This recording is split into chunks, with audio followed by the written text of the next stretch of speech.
Feeling lonely after 70? Here's why: how to fix it. Have you ever noticed that as people grow older, their social circles shrink? Maybe you've seen once vibrant individuals gradually become isolated, or perhaps you've felt this change happening in your own life. Why do some people remain surrounded by friends and loved ones well into old age, while others find themselves increasingly alone? Here's a surprising fact. Studies show that nearly 40% of people over the age of 65 report feeling lonely on a regular basis. But what if loneliness isn't just a result of aging, but of certain habits and behaviors that unknowingly push people away? In today's video on Zen Buddhism Wisdom, we're going to explore 6 powerful reasons why people might start drifting away from you as you get older. More importantly, we'll uncover the Buddhist insights and practical steps you can take to maintain meaningful connections, nurture relationships, and stay socially engaged for years to come. Make sure you watch until the end, because the final reason might surprise you the most, and it could be the key to transforming your relationship starting today. 1. Neglecting personal growth. Throughout history, the wisest figures, the most revered leaders, and the most beloved elders all had one thing in common: an unquenchable thirst for growth. Whether it was Leonardo da Vinci, who remained a lifelong student of art, anatomy, and engineering, or Socrates, who declared that true wisdom lies in knowing that one knows nothing, those who continued to evolve remained relevant, admired, and deeply connected to the world around them. Yet, on the opposite end of the spectrum, we see countless individuals who, as they age, become shadows of their former selves. They stop learning, stop questioning, and stop engaging with the ever-changing world. And as they close themselves off, the world, in turn, closes itself off to them. Imagine 2 individuals. The first, an 80-year-old woman, still radiates curiosity and enthusiasm. She eagerly asks her grandchildren about the latest technology, reads books on psychology and philosophy, and takes up hobbies she never had time for in her youth. Her presence is invigorating, conversations with her feel alive, and people naturally seek her company. The second, a man in his late 70s, has spent the past 2 decades repeating the same stories, dismissing modern ideas, and refusing to engage with anything new. He believes that today's generation is foolish, that the world is going downhill, and that his era was the only time worth remembering. Over time, fewer and fewer people visit him. Not because they don't love him, but because interacting with him feels draining rather than enriching. The truth is harsh but simple: when we stop growing, we stop being interesting. In Zen Buddhism, there is a saying: a mind is like a garden. If you do not cultivate it, weeds will take over. The moment we stop seeking knowledge, our minds become overgrown with rigid beliefs, outdated assumptions, and a deep resistance to change. History offers us a striking example of how neglecting personal growth can lead to loneliness and irrelevance. In the Tang dynasty of China, there was once a great emperor who, in his youth, was known for his wisdom and open-mindedness. He surrounded himself with philosophers, poets, and strategists, always eager to listen and learn. Under his reign, his empire flourished, and people from far and wide sought his counsel.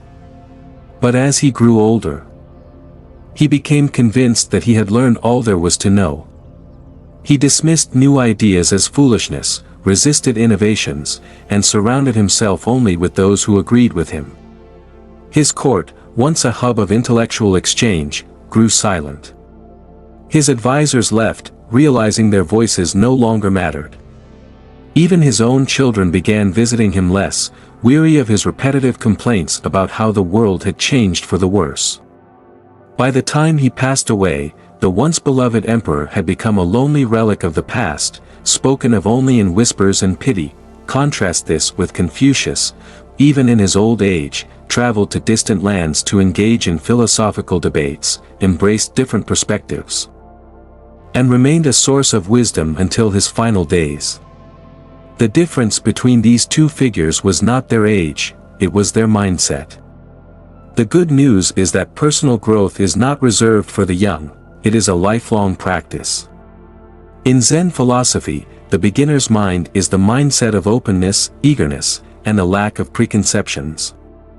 Approach every conversation, every book, and every experience as if you are encountering it for the first time. The moment we believe we know everything, we close ourselves off to life's endless lessons. Rigid thinking leads to isolation. If you always assume you are right, you will find yourself surrounded by fewer and fewer people willing to engage in meaningful conversations. Instead, ask yourself, could I be wrong about this? What if I looked at this issue from another perspective? What can I learn from those who disagree with me? True wisdom comes not from clinging to old beliefs, but from continuously questioning and refining them. One of the most powerful ways to stay relevant is to connect with people from different age groups. Talk to younger people about their interests, technology, and ideas. Seek advice from elders who have walked different paths. Never assume that age alone makes you wiser. Everyone has something valuable to teach. Read books outside your usual interests, Buddhist texts, modern psychology, science, or history. Take up a new skill, whether it's painting, playing an instrument, or practicing a new language. Travel, even if just to a different neighborhood, to see life from a different perspective. Growth is not just intellectual, it is emotional and spiritual as well. Practice compassion, be willing to forgive, and allow yourself to feel deeply. A heart that remains open will never feel truly alone. Imagine yourself at 80, 90, or even 100 years old. Will you be someone people gravitate toward, inspired by your wisdom, curiosity, and vitality? Or will you be someone they slowly withdraw from? Not out of malice, but because your energy has become stagnant. The choice is made not in old age, but every single day. Growth is not something that happens to us, it is something we choose. It is not about staying young in a physical sense, but about staying alive in spirit. And those who stay alive in spirit will never truly find themselves alone. 2. Becoming too negative or complaining too often. Throughout history, people have been drawn to those who uplift, inspire, and radiate a sense of hope. Conversely, those who dwell in negativity, constantly lamenting the past or finding faults in everything around them, often find themselves increasingly isolated. No one wants to be trapped in an endless loop of complaints, yet many fall into this cycle without realizing its impact. Negativity is like smoke, it fills the room, suffocates those around it, and lingers long after the words have been spoken. In Buddhism, there is a powerful teaching about right speech, samavaka, one of the eightfold paths to enlightenment. It advises that our words should be truthful, beneficial, and kind. Every time we speak, we create karma, shaping not only how others perceive us but also reinforcing the way we see the world. When we constantly complain, we are not just pushing others away, we are cementing our own suffering, making negativity our reality. History offers countless examples of how one's mindset determines the relationships they keep. Consider two renowned figures from ancient China, Confucius and Emperor Qin Shi Huang. Confucius, despite living in turbulent times, remained a beacon of wisdom and hope. His teachings emphasized self-improvement, kindness, and moral integrity. People traveled great distances just to seek his advice, and his disciples preserved his words for generations. Even today, his wisdom continues to inspire millions. Emperor Qin Shi Huang, on the other hand, was plagued by paranoia and negativity. He feared death, distrusted those around him, and focused excessively on control. He sought the elixir of immortality, consumed mercury-laced potions in desperation, and became increasingly isolated, pushing away advisors and friends alike. His negativity did not grant him a longer life, it only ensured that his final years were filled with loneliness and suspicion. Now, let's bring this to a personal level. Imagine two family gatherings. At one table, an elderly woman leans in with curiosity, asking her grandchildren about their latest adventures. She listens with genuine interest, shares light-hearted anecdotes, and expresses gratitude for the meal.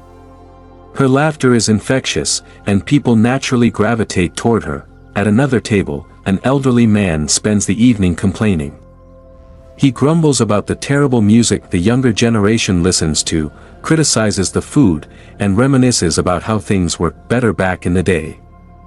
The energy around him is heavy, and slowly, people start finding excuses to leave his side. Who do you think will be invited to more gatherings? This isn't about suppressing genuine struggles. Everyone experiences hardships, pain, and frustrations, and it's healthy to express them.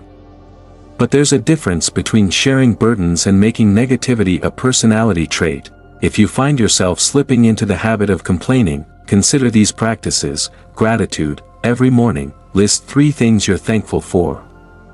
The more you acknowledge life's blessings, the less room negativity has to take hold. Mindful speech. Before speaking, ask yourself, is this true? Is this necessary? Is this kind?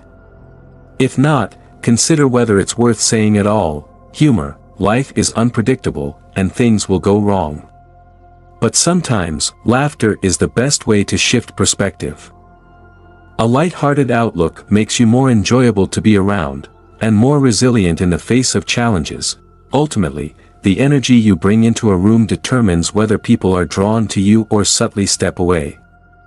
You don't have to pretend everything is perfect, but you do have a choice.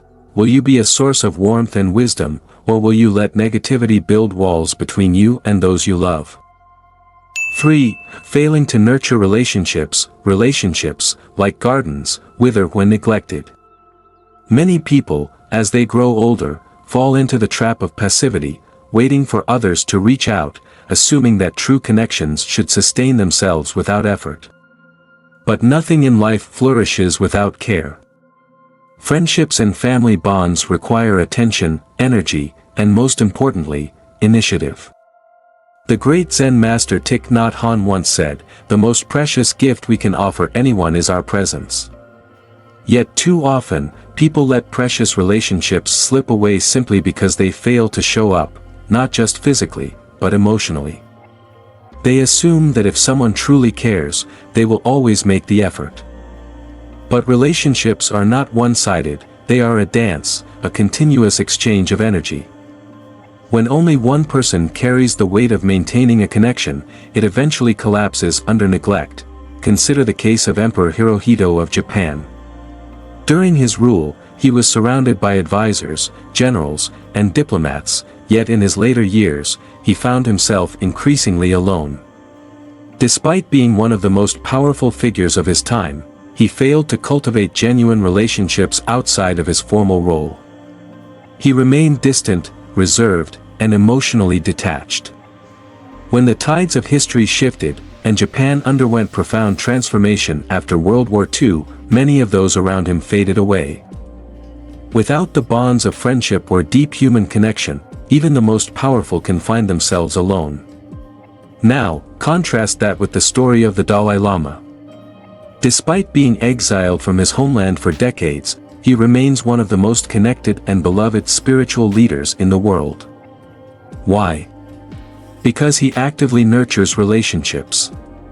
He reaches out, expresses gratitude, engages in meaningful conversations, and values every interaction. His warmth makes people feel seen, appreciated, and loved. Ask yourself, when was the last time you picked up the phone to check on a friend, not because you needed something, but just to say hello? When was the last time you invited a loved one over for tea, a meal, or a simple conversation? When was the last time you expressed genuine appreciation for someone who has been there for you? Many elderly individuals unknowingly isolate themselves by waiting. They think, if they care, they'll reach out. But relationships fade when left unattended. Imagine a fire. It doesn't die because someone blows it out, it dies because no one feeds it. The same is true for human connections. Take the initiative, don't wait for someone else to make the first move. Be the one who calls, sends a message, or suggests a meeting. People appreciate those who show effort. Express gratitude. A simple thank you can be more powerful than you think. Let people know you value their presence in your life. Even a small note, a kind word, or a heartfelt compliment can deepen a relationship. Be fully present. When you talk to someone, put away distractions. Look them in the eyes, listen with curiosity, and respond with genuine interest. The most cherished relationships are built on feeling truly heard. Give without expecting. Love and friendship are not transactions. Give your time, your kindness, and your attention without measuring what you receive in return. Those who give freely often find themselves surrounded by warmth. Reconnect with lost friendships. Sometimes, life pulls people apart.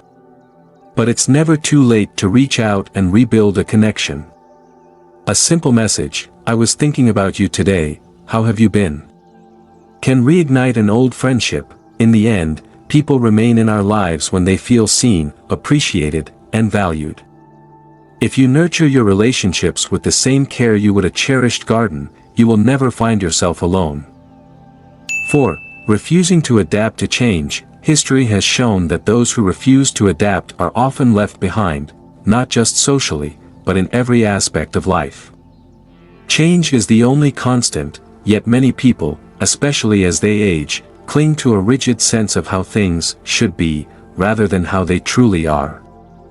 This resistance creates distance, not only between themselves and the younger generations but also between them and the ever-evolving world. The great Chinese philosopher Lao Tzu once said, "When I let go of what I am, I become what I might be." This is the essence of adaptability, releasing attachment to a fixed identity or way of thinking so that we can continue to grow and remain connected to the world around us. Many elderly individuals unknowingly isolate themselves by rejecting the present. They dismiss new technology, scoff at modern ideas, and idealize the past as if it were a golden age. "Things were better in my time," they say, forgetting that every generation has believed the same thing. But nostalgia, while comforting, can become a prison. The world is not moving backward, and neither are the people in it.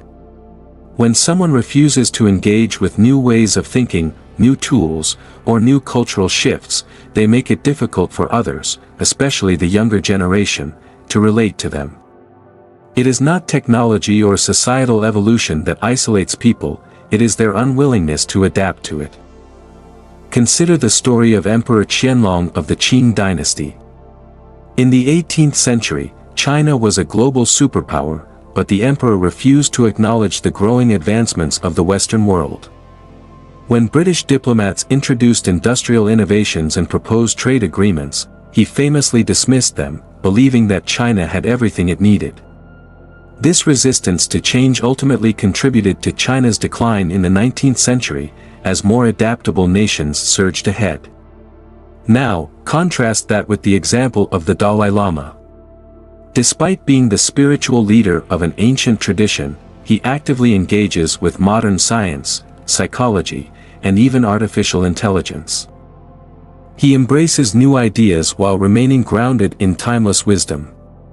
This openness allows him to connect with younger generations, making his teachings relevant even in a rapidly changing world. From a Buddhist perspective, resistance to change is a form of suffering. The Buddha taught about anicca, the principle of impermanence. Everything is in a state of flux. Trying to hold on to the past is like trying to grasp water in your hands. The tighter you hold, the faster it slips away. Those who embrace change, rather than fear it, experience greater peace, because they move with the flow of life instead of against it.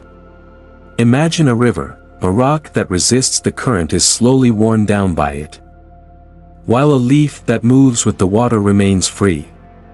Which one do you choose to be? To stay connected and engaged with the world, cultivate a beginner's mind, a Zen concept that encourages curiosity and openness to learning, no matter your age. Start with small steps. Learn the basics of technology, not to master it, but to stay connected. Something as simple as sending a text message or making a video call can bridge the gap between you and your loved ones. Stay curious. ask questions about the interests of younger generations instead of dismissing them. The music, movies, or digital culture of today may not be what you grew up with, but taking an interest in them fosters deeper relationships. Be open-minded when you encounter an idea that challenges your beliefs. Pause before rejecting it. Seek to understand different perspectives rather than clinging to old assumptions. Adaptability is not about abandoning tradition or losing one's identity. It is about remaining engaged with life as it unfolds. The elders who thrive are not those who retreat into the past but those who continue to evolve, learn, and connect. When you embrace change, you remain a part of the world.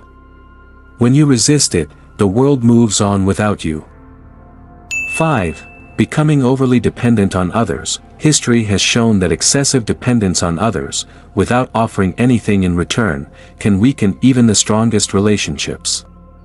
While it is natural to need assistance as we age, the way we navigate this dependence determines whether we foster closeness or push people away.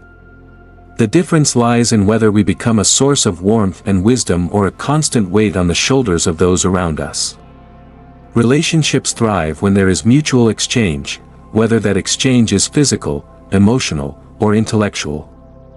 When one person only takes and never gives, the balance is lost, and over time, people begin to withdraw. A powerful example of this comes from ancient Rome.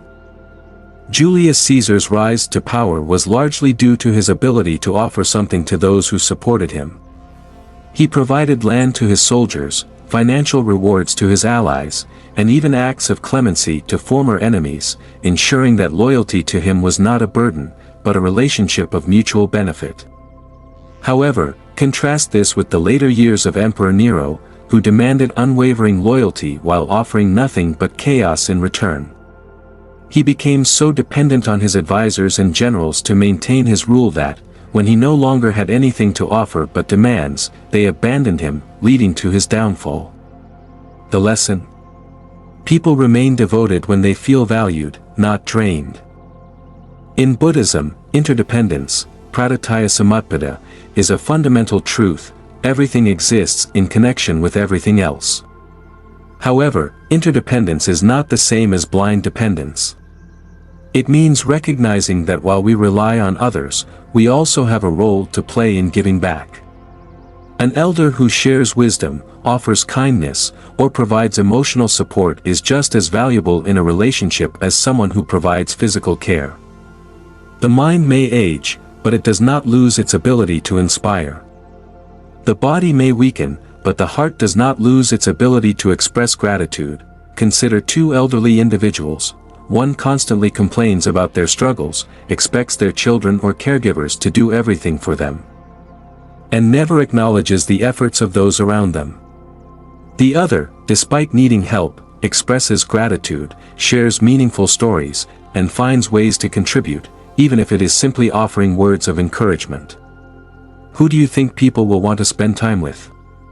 The truth is, people do not distance themselves because someone needs help. They distance themselves when that help feels like a one-way obligation rather than an act of love. Maintaining independence is not just about physical ability, it is about mindset. Express gratitude openly. People are far more willing to help when they feel seen and appreciated. Offer something back, wisdom, humor, a listening ear, because relationships flourish when there is a sense of exchange. Stay as self-sufficient as possible, not just in daily tasks, but in emotional resilience. The moment a relationship starts feeling like a duty instead of a connection, people will start to step back. Independence is not the absence of help, but the presence of dignity in how we receive it. 6. Holding on to resentment. History and philosophy alike have shown that resentment is a silent poison, one that corrodes not only relationships but the very soul of the one who harbors it. The past, with all its disappointments, betrayals, and injustices, can easily become a prison if we allow resentment to take root. But what many fail to realize is that refusing to let go of old wounds does not punish those who hurt us, it only shackles us to suffering. A striking historical example is the decades-long feud between Thomas Edison and Nikola Tesla. Tesla, a visionary inventor, was once promised a large sum of money by Edison for solving an engineering challenge. When Tesla completed the task, Edison dismissed the agreement as a joke.